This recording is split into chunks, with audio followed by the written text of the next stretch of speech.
no ar, Abre Aspas, o primeiro jornal multidigital do eixo SP-Rio.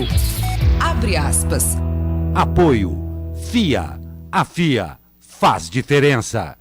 Sicredi. Gente que coopera, cresce. Olá, muito bom dia. Terça-feira, 21 de maio, no ar, o Abre Aspas, direto dos estúdios da SP-Rio+, no Jardim Aquários, em São José dos Campos, São Paulo, com transmissão ao vivo pelos Facebooks da SP-Rio+, e do jornal O Vale. Comigo, o nosso comentarista, o cientista social, professor Agliberto Chagas. Muito bom dia, Agliberto. Bom dia. São José e Taubaté reduzem mortes no trânsito. Governo inicia campanha pela reforma da Previdência. Novo jato Praetor 600 da Embraer ganha certificação na Europa e nos Estados Unidos. GM anuncia day off com 2 dias de produção parada. Ministério da Saúde prepara campanha de vacinação contra o sarampo. Os estragos da chuva no litoral norte e uma entrevista com o Major Rodrigo Quintino, da Defesa Civil. Morre aos 70 anos o tricampeão mundial de Fórmula 1, Niki Lauda. Essa e mais notícias após o comercial. Até já.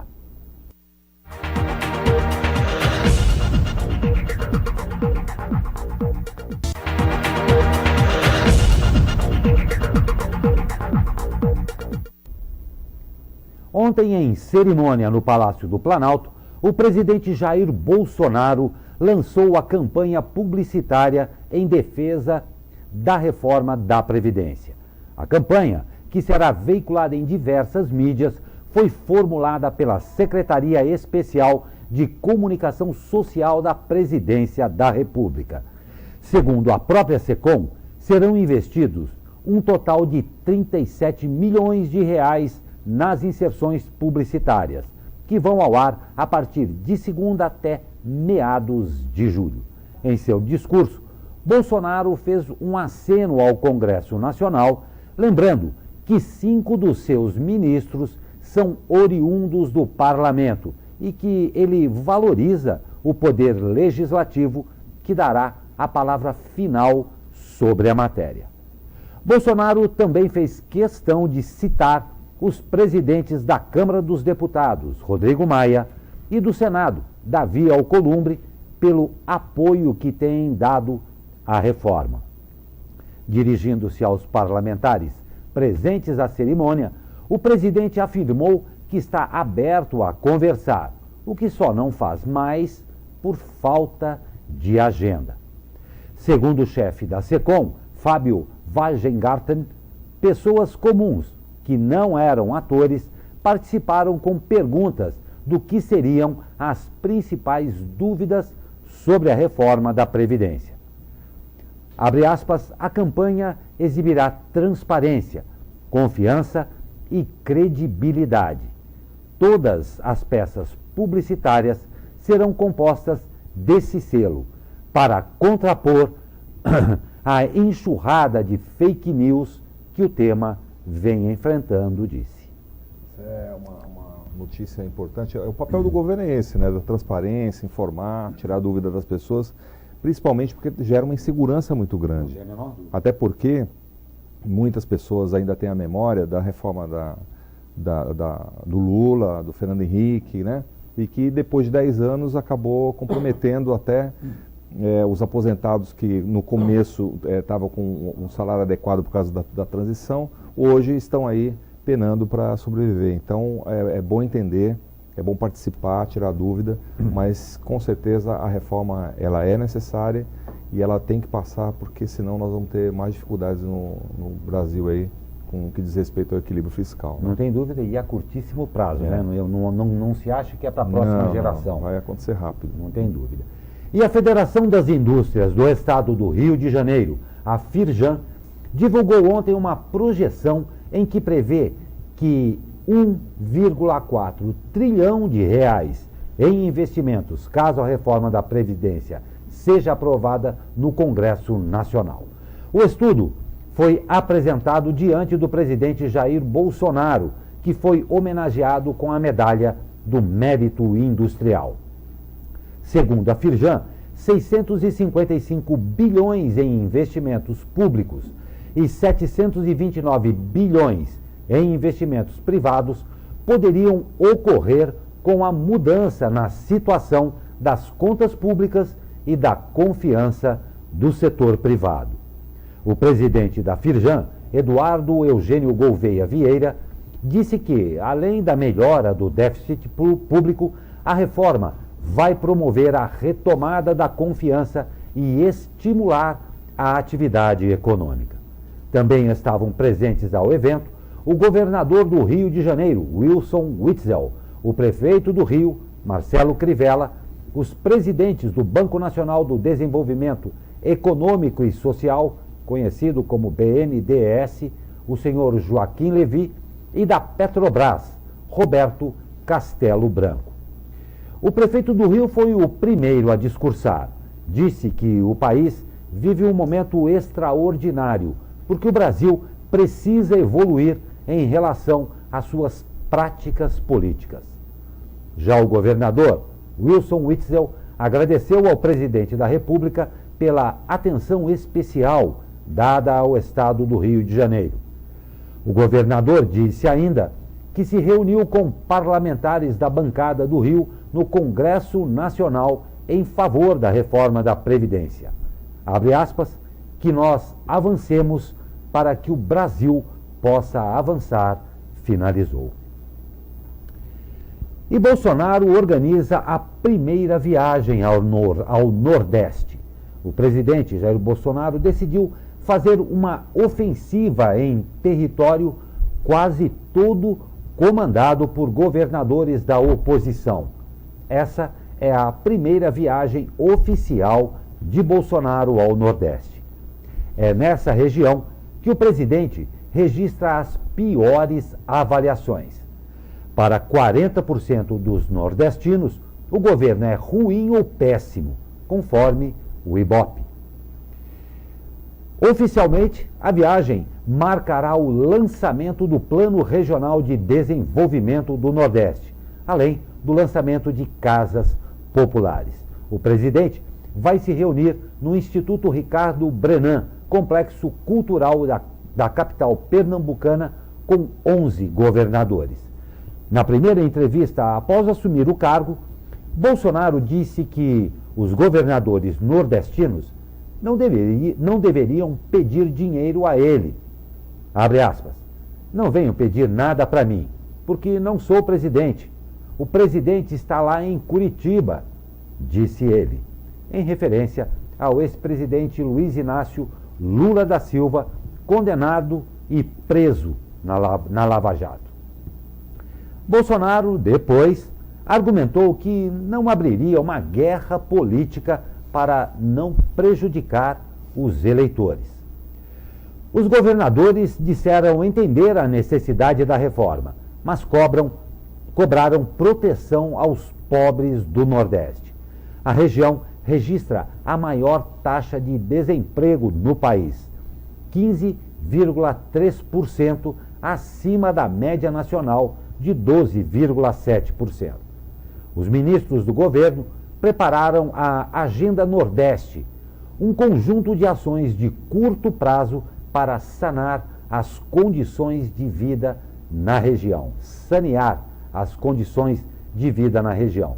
Entre elas estão a instalação de cisternas nas escolas, o pagamento de 13º no Bolsa Família, a aquisição de alimentos da agricultura familiar e o crédito fundiário, a ligação por internet em escolas rurais e o estímulo ao interesse por ciências. Essa postura do presidente que é gasolina na fogueira, né? Gasolina na fogueira. O tempo todo fazendo provocação, essa coisa não é uma coisa de um estadista que tenha respeito, ou mesmo que tenha responsabilidade, né, com a nação.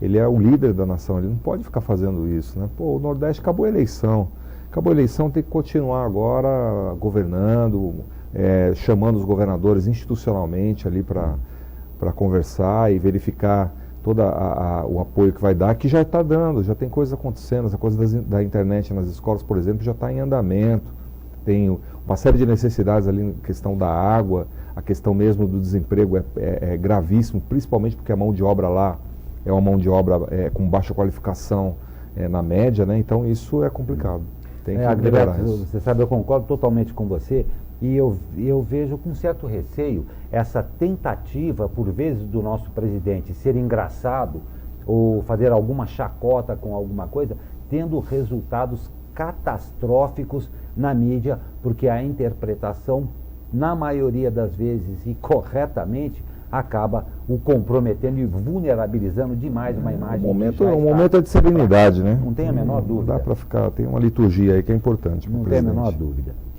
E apoiadores de Bolsonaro convocam atos pró-governo para esse domingo. Perfis de apoiadores do presidente Jair Bolsonaro iniciaram na semana passada já um movimento nas redes sociais para promover atos a favor do governo. O texto, que teria sido disparado por Bolsonaro no WhatsApp na última sexta-feira, é visto por esses apoiadores como sinal de motivação para a realização dos atos. Partidos integrantes do Centrão e ministros do Supremo Tribunal Federal, classificados pelos organizadores como inimigos do Brasil, estão na mira dos manifestantes. Eles também defendem o ministro da Justiça, Sérgio Moro, a medida provisória da reforma administrativa e a reforma da Previdência. Essa questão do ato do dia 26, é importante deixar claro que isso é só resultado de uma crise institucional generalizada. Não tem a dúvida. Na minha opinião, já está ocorrendo no Brasil há algum tempo. Você tem um Supremo que deveria ser a palavra final no que diz respeito à justiça, mas é um Supremo que está politizando muito as suas decisões. Você tem um Congresso que foi renovado nas últimas eleições, mas está com posturas extremamente conservadoras do ponto de vista da política velha, muito ligada aos interesses próprios, e você tem um executivo acuado que não consegue implementar sua agenda. Então é muito complicado a situação do país hoje, não se entendem. Ao invés de sentar e colocar uma conversa republicana na mesa para sair dessa crise, cada um puxando para o seu lado e mostrando que tem mais força que o outro, querendo disputar poder. É óbvio que isso não vai acabar bem. E também, nesse momento, é importante chamar a atenção das pessoas que estão organizando, dos grupos que estão organizando essas manifestações, que sejam ponderados e que não coloquem mais gasolina na fogueira, que afinal de contas tem um monte de inocentes aí, crianças, pessoas aposentadas, pessoas com bastante necessidades no país, que dependem da estabilidade do país para sobreviver. Nós não sabemos ainda o que é sofrer no Brasil do ponto de vista institucional. Então a gente precisa tomar muito cuidado. É importante protestar, eu concordo. Aliás, essa pauta aí eu concordo plenamente. Eu sempre falo que o Brasil precisa passar por isso. Não dá para você negar que tem que ter uma agenda anticrime como essa do Moro, porque nós estamos vivendo um caos do ponto de vista da violência. Estamos vivendo um caos do ponto de vista tributário, estamos vivendo um caos do ponto de vista fiscal. A reforma precisa passar por isso. Mas nós não podemos esquecer, em hipótese alguma, que se nós formos no caminho da violência, no caminho da truculência, vai ficar pior. Então, que tenha um protesto, é importante, mas que tenha um protesto sereno e que não se faça, em hipótese alguma, não se caia, em hipótese alguma, na tentação de fechar instituições, de radicalizar aí, pedir fechamento do Supremo ou mesmo a intervenção militar mais efetiva. Então, é importante sim, a manifestação é democrática e tal, mas que seja com bastante cuidado e serenidade. É a palavra da hora, hein? Não tenha dúvida. E olha só os desdobramentos e repercussões. A deputada estadual Janaína Pascoal, recordista de votos no país, está ameaçando deixar o PSL.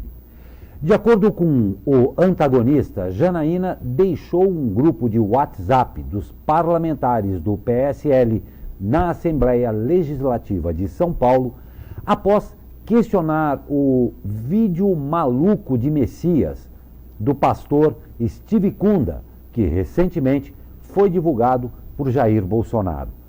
A deputada também questionou a sanidade do presidente por ter publicado o vídeo, mas negou que esteja rompendo com Bolsonaro. Segundo Janaína, ela está apenas tentando salvar um governo no qual trabalhou muito para eleger.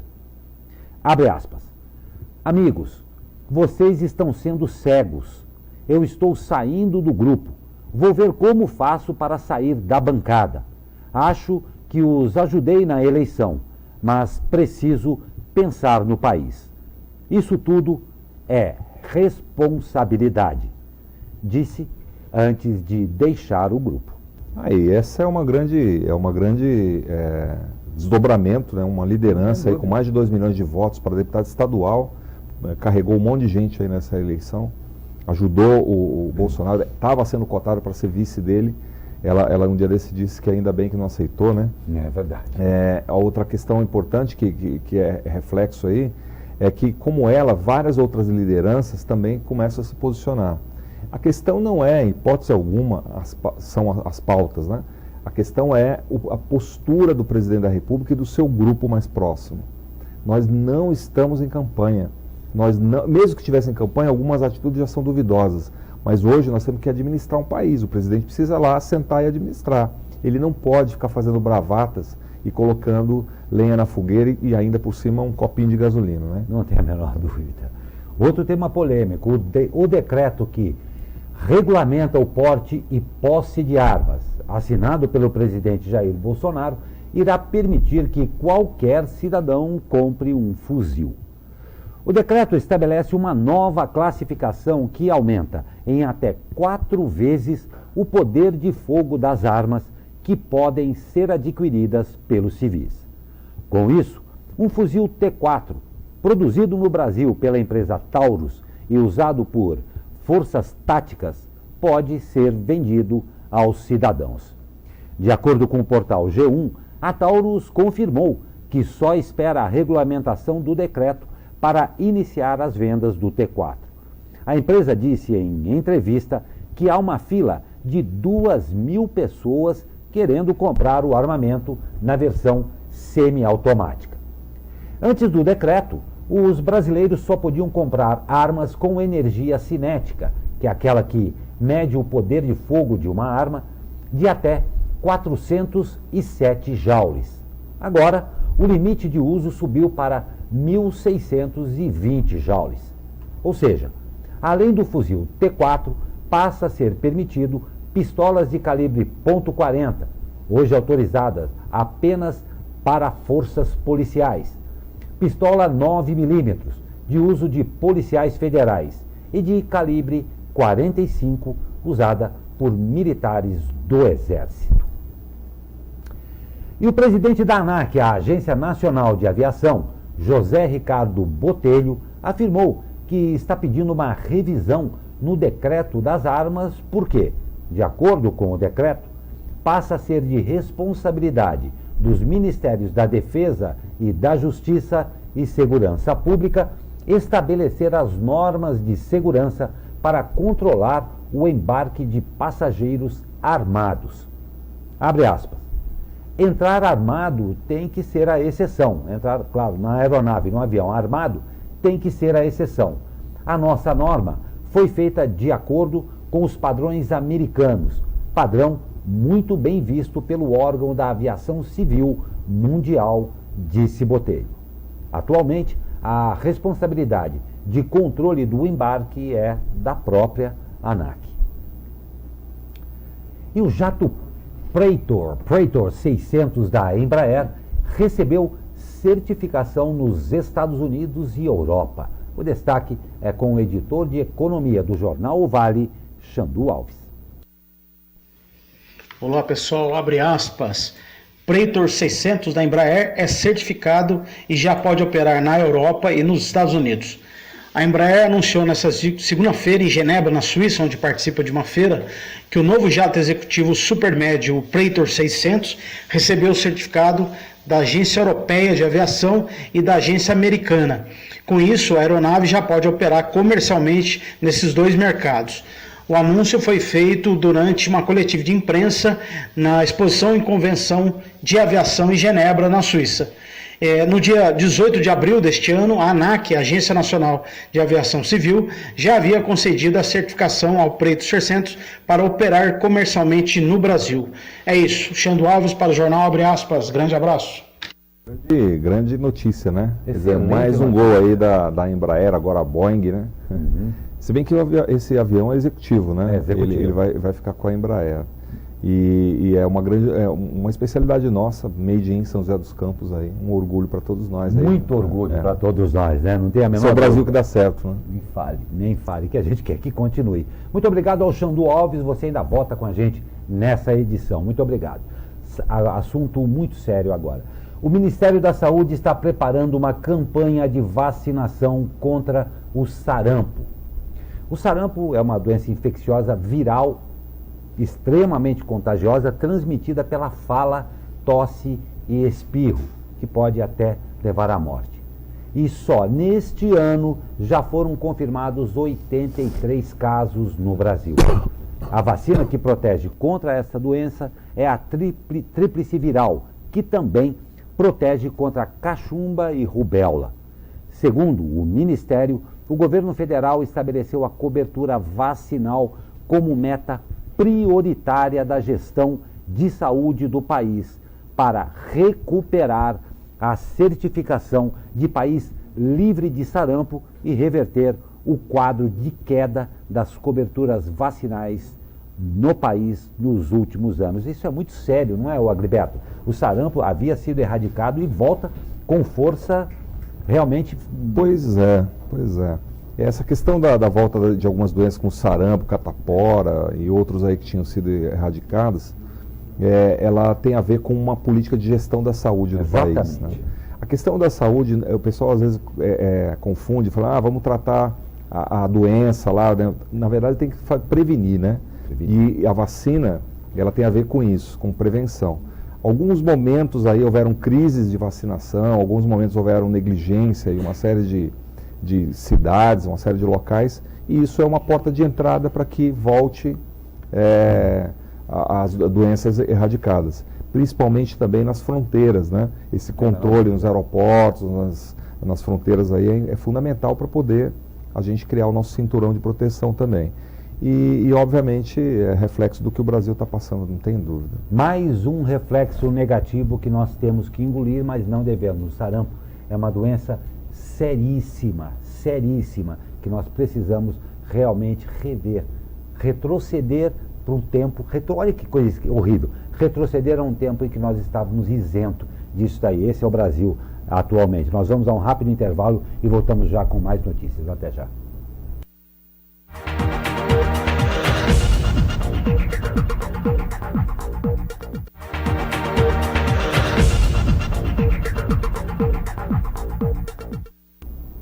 Uma nota internacional, buscando acabar com a pressão e diminuir Juan Guaidó, o presidente da Venezuela, Nicolás Maduro, propôs ontem a antecipação das eleições para a Assembleia Nacional, casa legislativa controlada pela oposição. Abre aspas, faço uma proposta para as oposições, vamos nos medir eleitoralmente, façamos eleições, vamos legitimar a única instituição que não o fez nos últimos 5 anos, disse Maduro durante seu discurso para comemorar 1 ano da sua reeleição, que é considerada ilegítima pela oposição. A Assembleia Nacional é presidida por Guaidó e foi considerada em desacato pela justiça venezuelana, controlada por Maduro, e perdeu seu poder legislativo. Trabalhadores da fábrica da General Motors em São José dos Campos foram dispensados do expediente nesta segunda-feira e só retornarão na próxima quarta. A informação é do Sindicato dos Metalúrgicos. Segundo a entidade, o expediente ficará suspenso nos dias 20 e 21 de maio apenas no setor que produz a picape S10, modelo montado exclusivamente na fábrica de São José, que tem cerca de 5.000 trabalhadores. Chamada de Day Off, a medida deve atingir 1.800 empregados. A fábrica de motores manterá a produção. Segundo o sindicato, o motivo da paralisação seria a queda nas exportações à Argentina. Essa mesma retração fez com que a fábrica da Volkswagen, em Taubaté, concedesse 20 dias de férias coletivas. Segundo o sindicato, cerca de 30% da produção na GM em São José atende o mercado sul-americano. Os 2 dias de folga serão remunerados normalmente e os trabalhadores terão que pagar em horas para a montadora num prazo de até 6 meses. A General Motors não comenta. Esse é um procedimento normal aí nas indústrias, né? Principalmente para acomodar alguma situação, ou às vezes até mesmo para preparar aí uma reorganização de alguns setores. E obviamente pode gerar desemprego, mas no caso aqui eu acredito que não é bem por aí, até porque a GM acabou de anunciar novos investimentos, então acho que é um procedimento normal. É uma adequação, uma adequação, verdade, né? E o número de mortes no trânsito na região tem queda de 15% em 2019. A matéria novamente com ele, Xandu Alves. Olá, amigos e amigas, jornal abre aspas. Mortes no trânsito sobem 13% em abril, mas caem no ano. Mesmo anotando o segundo mês consecutivo de alta nas mortes em acidentes de trânsito, comparado ao igual período de 2018, a região metropolitana do Vale do Paraíba tem menos vítimas fatais em 2019 do que teve no ano passado. Segundo os dados do InfoSiga, o Sistema de Informações Gerenciais de Acidentes de Trânsito do Estado de São Paulo, divulgado nesta segunda-feira, a região tem 25 mortes no trânsito em abril, contra 22 em abril do ano passado, uma alta de 13,64%. No entanto, o Vale fechou o primeiro quadrimestre do ano com 96 pessoas mortas em acidentes de trânsito, queda de 15% ante as vítimas fatais do mesmo intervalo do ano passado, que encerrou o período com 113 óbitos.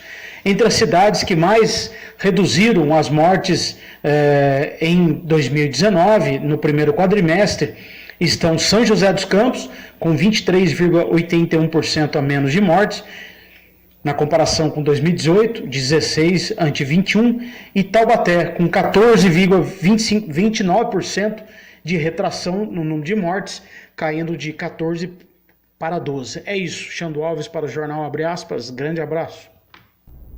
Muito obrigado, Xandu Alves. E nós vamos agora a uma entrevista ao vivo com o Major Rodrigo Quintino, diretor da Divisão de Recuperação da Defesa Civil do Estado de São Paulo.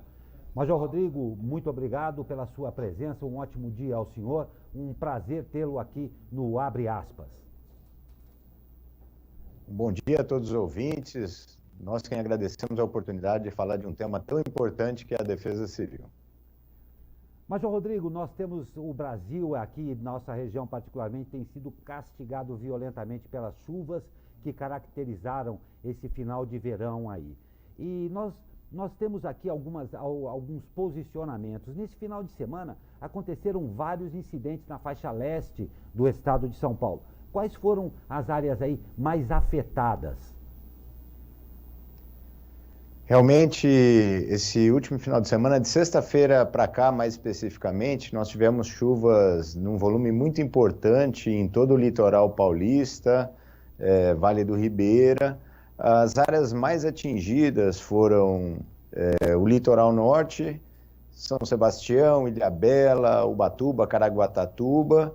Tivemos Baixada Santista, Peruíbe foi bastante atingido, e Miracatu, no Vale do Ribeira. Foram áreas bastante afetadas por ocasião dessas chuvas do último final de semana. Perfeito, Major Rodrigo. A Defesa Civil tem hoje uma ação absolutamente essencial para todas essas áreas, né? E dentro dessas ações, quais são as principais que a Defesa Civil elabora para minimizar aí os eventos ocorridos, essa ação direta com a população? Quais são as principais ações aí? Dentro do Sistema Nacional de Defesa Civil, os municípios atuam na resposta direta à emergência e o governo do estado, por meio da Coordenadoria Estadual de Defesa Civil, apoia os municípios de maneira suplementar. É isso que nós fizemos desde o final de semana até agora. Nós estamos com equipes de campo apoiando os municípios mais afetados, no sentido de dar o melhor atendimento possível às vítimas desses desastres e tentar restabelecer o quanto antes a normalidade nesses locais mais afetados. Não tem dúvida, Major, e como a gente falou aqui no começo dessa nossa conversa, realmente as chuvas têm castigado demais a nossa região, o Brasil como um todo aí. E a população, claro, fica muito vulnerável a todos esses riscos, né? Quais são os principais que mesmo aqueles que não estão no momento em uma área de risco devem ficar atentos aí a deslizamento? Quais são os riscos mais eminentes que a população deve ficar atenta aí? Nesse período de chuvas, prioritariamente o estado de São Paulo como um todo sofre muito com alagamentos e deslizamentos de terras. A nossa orientação sempre para as pessoas que moram em locais de risco sujeitos a esses eventos, eles devem estar atentos sempre aos sinais que antecedem essas ocorrências, essas fatalidades.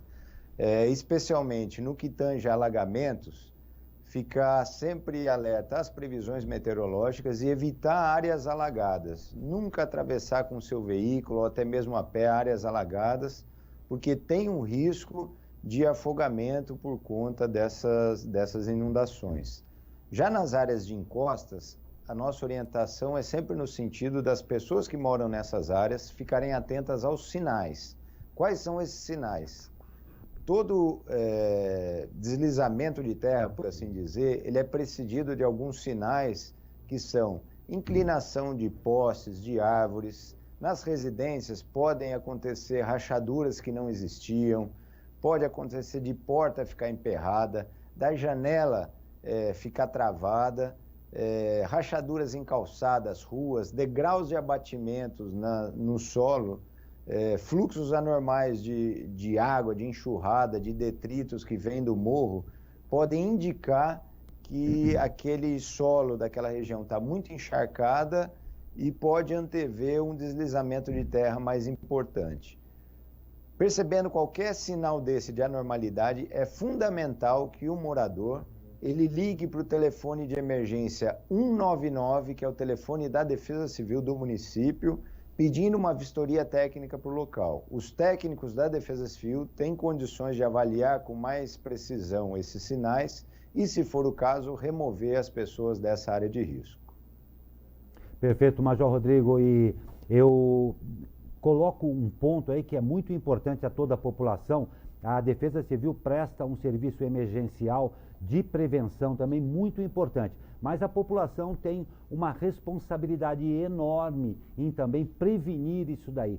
Vai do simples fato de não jogar uma garrafinha num bueiro, até o fato de estar atento ao que a natureza está fazendo com o terreno e estar atento ao que as indicações da Defesa Civil. Isso é também muito importante, não é, Major? A prevenção é a melhor arma para qualquer cenário quando a gente pensa em risco para desastre. A gente fala em prevenção de diversas formas. Primeiro, são com ações da população. A gente sempre vê a população falando, mas o governo não fez isso, a prefeitura não fez aquilo. Defesa Civil é responsabilidade de todo cidadão. Todo cidadão tem que cuidar do seu lixo, cuidar do seu terreno, cuidar da sua casa da melhor forma, evitando construções em locais irregulares, ocupação de encostas de forma aleatória. Isso tudo vai favorecer a ocorrência de um desastre num período de chuvas. Então, cada cidadão tem a responsabilidade. E a outra arma de prevenção fundamental é o conhecimento. Quanto melhor a gente perceber o risco, vai nos ajudar a evitar que pessoas sejam vítimas desses desastres. Então, procure se manter informado, fique atento aos alertas emitidos pela Defesa Civil do Estado, procure informação na sua cidade, no seu município, na sua região, para que acidentes não aconteçam com a sua família. Perfeito, Major Rodrigo, eu sei que o senhor aí tem uma agenda bem apertada, até dada a situação aí em que nós estamos vivendo em decorrência das chuvas.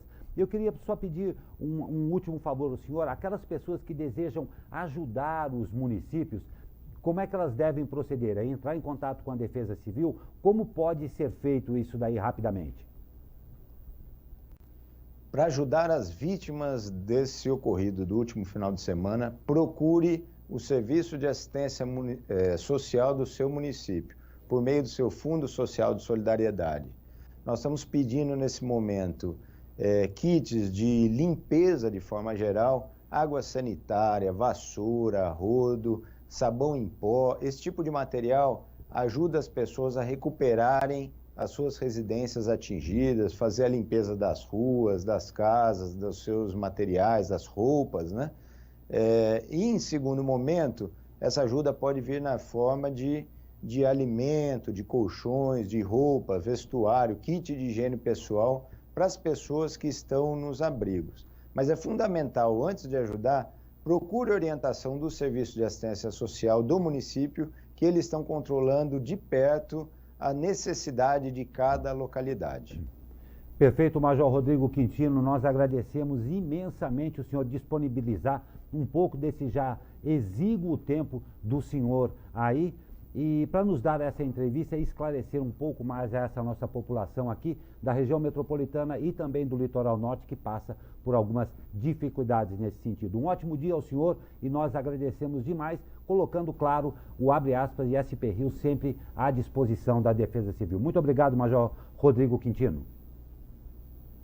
Nós, da Defesa Civil, quem agradecemos a oportunidade. Obrigado. Obrigado e um ótimo dia ao senhor. E nós vamos para um rápido intervalo e voltamos com mais notícias. Até já.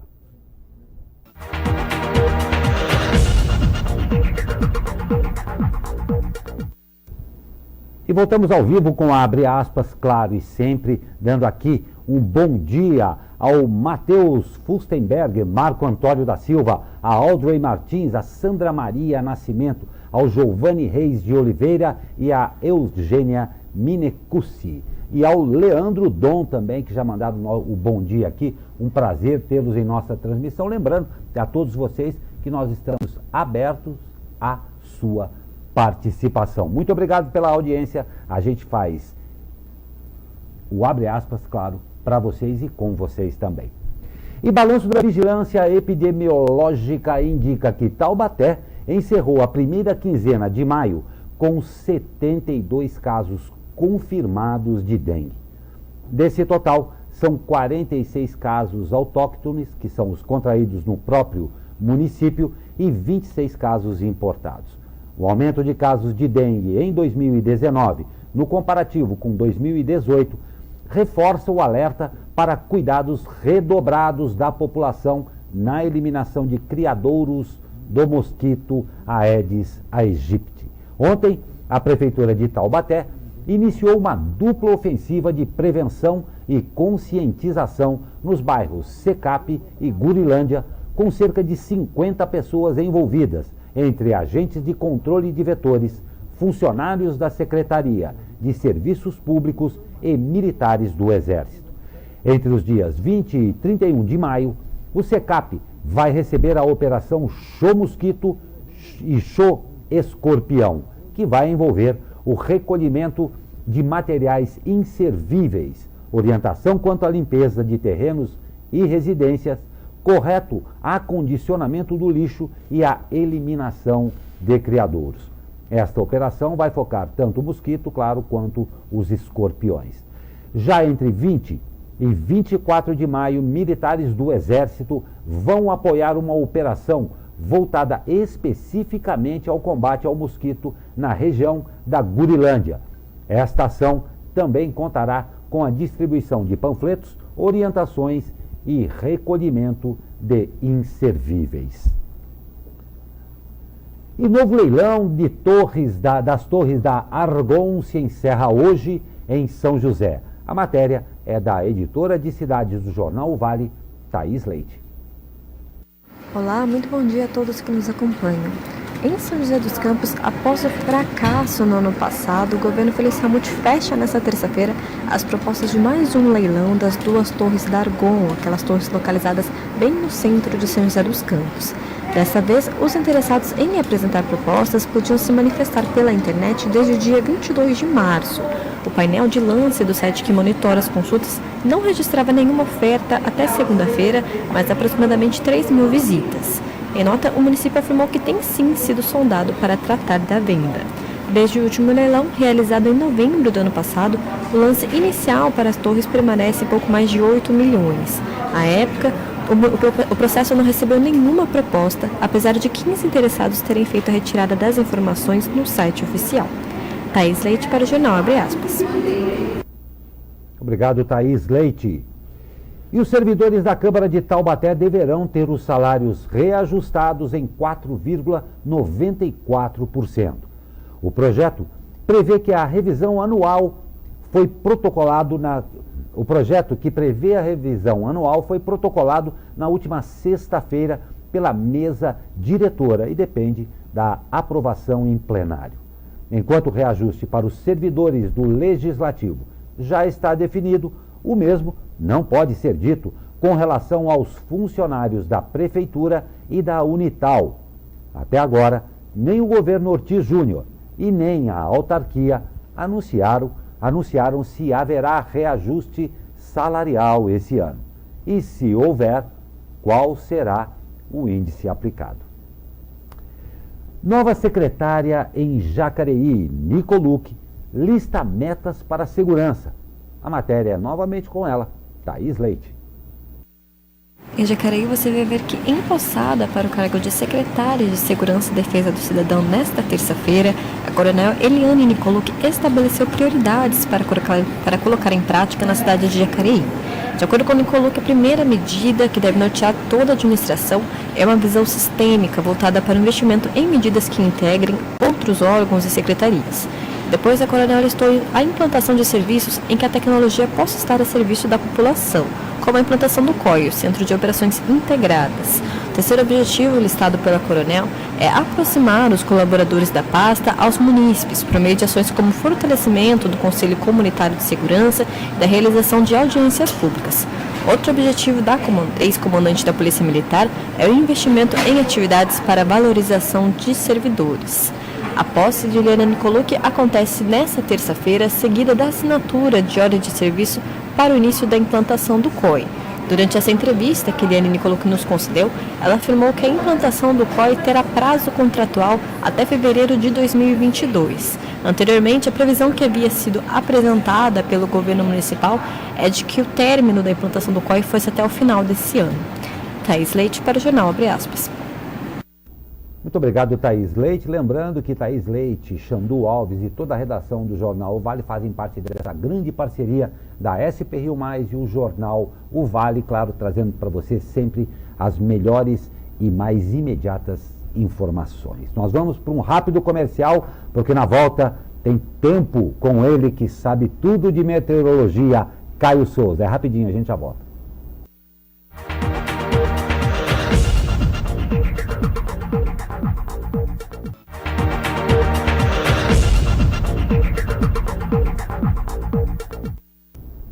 Dos altos da Cassiano Ricardo, nós vemos nuvens. Mas quem sabe de meteorologia é ele, o meu amigo Caio Souza. Fala, Caio Souza, muito bom dia. Fala, Glauco Turzi, muito bom dia. A terça-feira vai ser mais um dia de bastante sol e calor no período da tarde aqui na nossa região. A terça-feira ainda começa com o céu um pouco nebuloso, né, assim como ontem, mas a tendência é de que essa nebulosidade vá se dissipando ao longo do dia e a partir da tarde a presença do sol vai ser bem marcante mais uma vez. A máxima prevista na região do Vale do Paraíba é de 27 graus. Já na capital paulista ficaremos com 26 também no litoral norte e 21 na Serra da Mantiqueira. Mas a aproximação de uma frente fria, né, que está lá no sul do país, pode sim induzir a formação de algumas nuvens e, por conta do calor, pancadas de chuva podem ocorrer no final da tarde, mas de forma isolada. Aquelas pancadas, né, típicas de verão, apesar de não estarmos, né, no verão, mas o calor e essa aproximação da frente fria podem sim induzir esse tipo de pancadas. Então atenção aí no final da tarde quanto à possibilidade pequena de formação de nuvens intensas de chuva que podem provocar pancadas rápidas e isoladas de intensidade moderada, ocasionalmente fortes. A quarta-feira, né, só dando uma palhinha do tempo para o restante da semana, a quarta-feira vai ser bem parecida, né, com a terça, né, com o dia de hoje, com o dia começando bem nebuloso, sol aparecendo e no final da tarde uma chance pequena de pancadas de chuva. Já na quinta, essa frente fria se aproxima mais da nossa região, com isso já teremos aumento da nebulosidade, chuva a qualquer momento e um ligeiro declínio nas temperaturas. Caio Souza, direto da sala de operações do Tempo Vale, para o jornal Abre Aspas. Obrigado, Caio Souza, e claro, obrigado a todo o pessoal aí da Tempo Vale. E ainda sobre chuvas, os municípios de Ilhabela, Caraguatatuba e São Sebastião pediram apoio ao governo estadual após os desastres causados pelas chuvas. A região tem mais de 160 pessoas desabrigadas e 2 pontos importantes de acesso interditados. Em Ilhabela, 2 casas desabaram e outras 6 estão em situação de risco.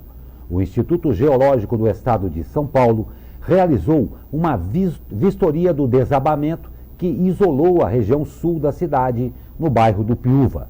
Segundo os técnicos, a área está totalmente instável. Em São Sebastião, nas últimas 8 horas, mais de 6.000 pessoas são transportadas por botes emergenciais. Além disso, a Defesa Civil interditou 34 casas do bairro Baraqueçaba. Já em Caraguá, o governo paulista enviou ao município cestas básicas e kits de limpeza, higiene pessoal e de vestuário para auxílio às famílias vítimas das fortes chuvas. E, importante, a Marinha emitiu um alerta de ciclone com ondas de até 3,5 metros nos próximos dias na região. Em meio à lama que desliza pelo morro em Ilhabela, estão os sonhos de um caiçara que perdeu sua casa, seus móveis e seu carro para um desastre natural que atingiu o litoral norte na última semana. O imóvel que apareceu desabando em imagens que circularam nas redes sociais nos últimos dias pertence a Gilberto Mourão, de 61 anos, mergulhador da ilha. Após o desastre, Gilberto vai ficar hospedado em um chalé próximo à sua antiga casa. Na próxima sexta-feira, amigos de Gilberto vão realizar um evento musical para arrecadar recursos e ajudar o mergulhador a reconstruir sua vida. Também estão sendo realizadas doações nas redes sociais. Além da casa de Gilberto, um outro imóvel desabou e outros 6 correm riscos de deslizamentos na região sul de Ilhabela. A Defesa Civil está atuando nas ocorrências. Ilhabela está sendo severamente castigada nesses últimos dias, não é não? Nesses últimos tempos aí. Além da questão dos desastres naturais aí que é imprevisível em alguns casos, né?